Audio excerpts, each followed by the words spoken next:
which looks like this.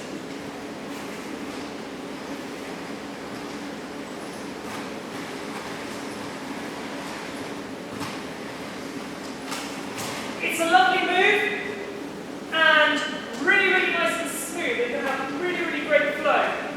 The question is, can you do it? Two questions.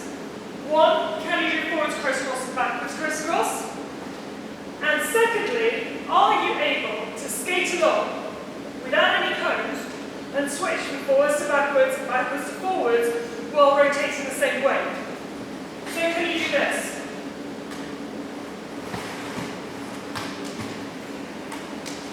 If the answer is yes, the sum is absolutely easy for you, because that's all you're doing. You're just going along, turning from forwards to backwards to forwards again, but this time there's cones under your feet and you're doing crisscrosses where you might normally not.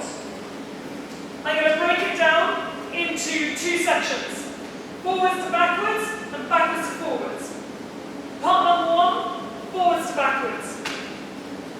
Kind number one is a forwards crisscross. Then something happens in between, and then you do a backwards crisscross. What happens in between? Slices of pizza. So, I've done my forwards crisscross, and then I do two heel pivots. And they look like slices of pizza with a piece of pepperoni on them. So, here. I've gone up onto a heel, I've rotated, I've pivoted around that heel, and then my heel comes down again. My other heel goes up, I rotate around that cone, my heel comes down again.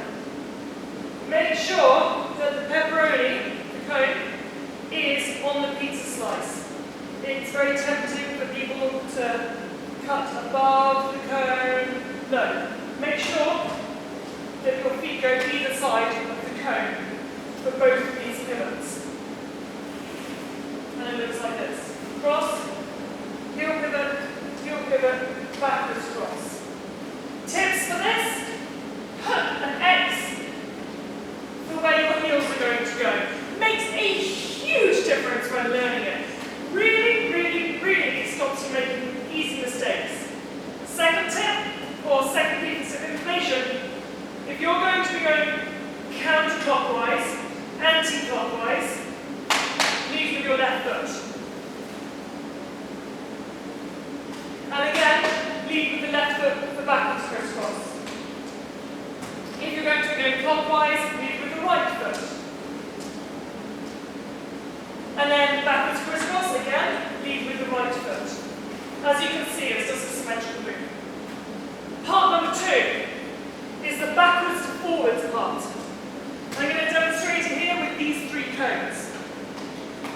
You start here with a backwards crisscross, and then you do a forwards crisscross. How do you go from backwards to forwards? Exactly the same as you would when you're just normally skating along. You're skating along, you step to forwards. That is exactly what you're doing here. So, you're going back, you're just going to pick up this back foot, point it forwards. Except now, you're going to pick up the other foot and put it behind. And you're doing a crisscross. Really great way to learn this, if there's nobody around to see you practice, is this.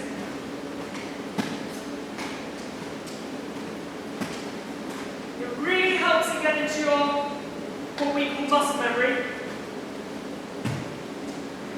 Make sure that you're always stepping behind. If you can get your body into the habit of this, you can come back, step, and then start the move again. And it all links seamlessly together.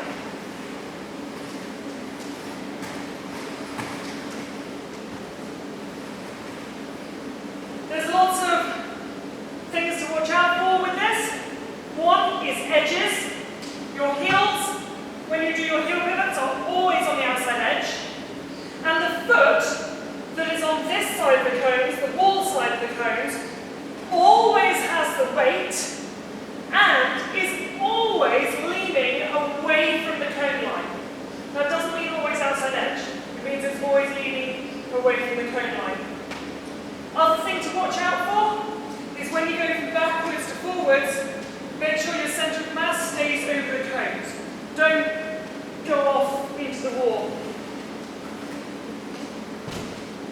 Or you're going to have to push yourself forwards again. And there is no pushing in freestyle, only falling.